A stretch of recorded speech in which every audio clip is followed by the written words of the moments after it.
Welcome to Retro Unboxing, and today we have for you the iconic 16-bit Super Nintendo Entertainment System. This was first released in Japan in 1990, in North America in 1991, and we got a version down here in Australia in 1992. Now I've heard some people, blogs and magazines, list the Super NES as either number 1 or number 2 on their list of most important consoles ever released. Now I'm not going to make a list here today, but I will tell you a little story. When I was a young fellow, my mother said to me, if you get some good grades for the rest of this semester, I will buy you a Super Nintendo. And they were the best grades I ever got in my school career. So that tells you how much I wanted the Super NES, and I've got some fond memories of it today. On the back here, lists what's in the Super Mario All-Stars pack, which is this version of the Super NES release. You've got your Super NES control deck, one high-tech controller, Super Mario All-Stars game pack, RF switch, an AC adapter. My original SNES came with Super Mario World. This was a later release with the Mario All-Stars cartridge, which was made up of several re-released versions and updated versions of the NES games Super Mario Brothers, Super Mario Brothers 2, Mario Brothers 3 and Mario Brothers The Lost Levels. And if you ever doubted Mario's popularity, the All-Stars cartridge went on to sell about 10 million units, and the only game to outsell that was Super Mario World at about 20 million units. As you can see on the front here, it was quite hyped at the time. Unique Mode 7 3D graphics. These were a massive leap forward from the original NES. 32,000 colours, digital stereo sound, and this one even came with a bonus second controller. Anyway, that's enough talk. Let's open up the box and see what's inside.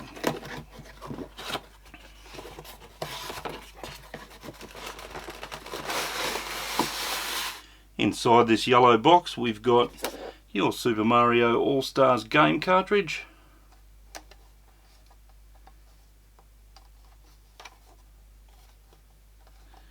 We have got your RFU adapter,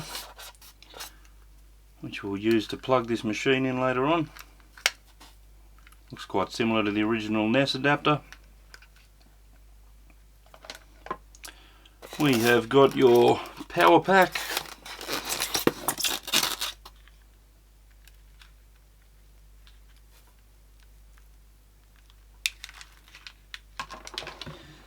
And we have got your updated controller ×2.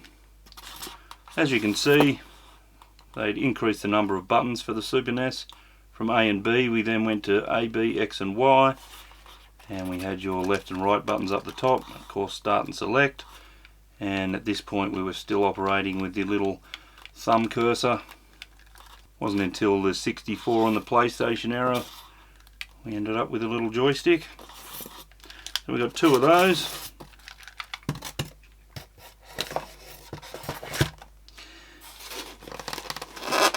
And of course we have the Super NES unit itself. Compared to the square NES, you can see this was a much more streamlined console.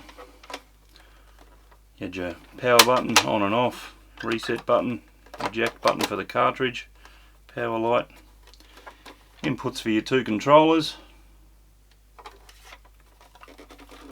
On the back there you had your plug for your AC adapter, plug for your RF out, and a multi-out which was used for AV leads if you happen to buy them separately to hook up to your TV. Underneath here you have what I believe is your expansion port. Funny little fact you may or may not know about the SNES.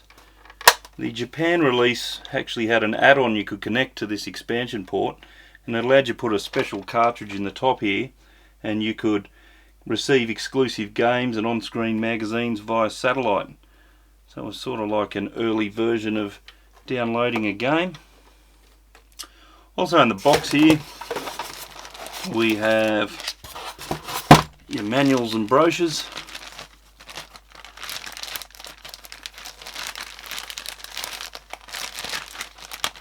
Which are a little tricky to get out.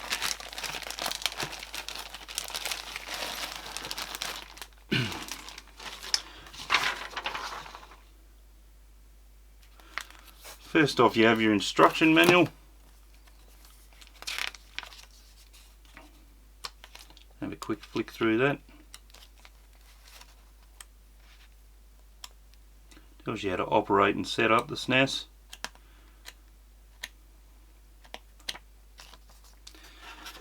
And we have your Super Mario All-Stars instruction booklet. Tells you how to play the games. Something I'm sure we're all familiar with now. Bit of backstory, other things. And we have a small brochure. On the front side is a poster advertising Donkey Kong Country and a few of the other games available. And on the back have a bit of a Game Boy advert and a number for a Australian Nintendo hotline. You could call them for 75 cents a minute.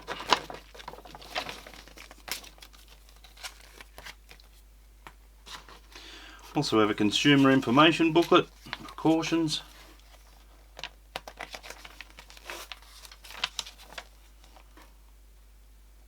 Tells you how to look after your Super NES.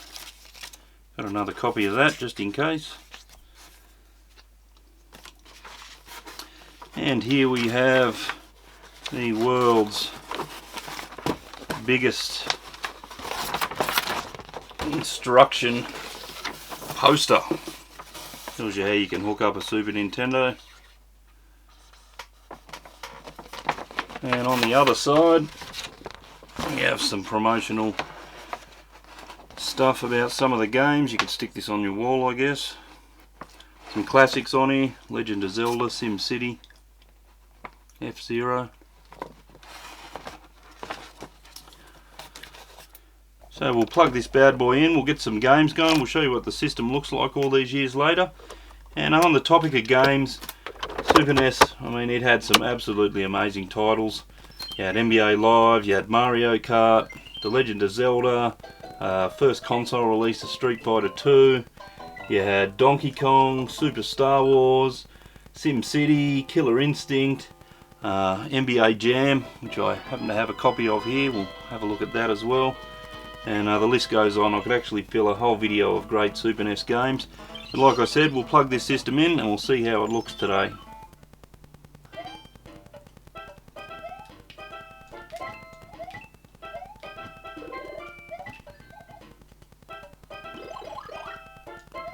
As you can see, the controller's more rounded, more comfortable to hold.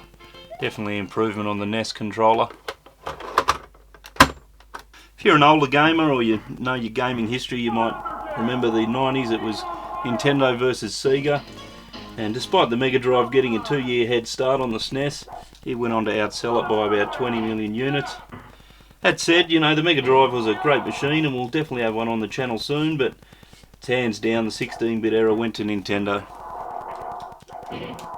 So that was the Super Nintendo Entertainment System. One of my all-time favourites, one of the gaming community's all-time favourites. If you enjoyed the video, feel free to subscribe. If you like retro gaming, retro phones, retro tech, retro toys, we've got plenty more videos coming your way, all unboxing from the 70s, 80s, 90s, 2000s. Thanks for tuning in, guys. Have a good day.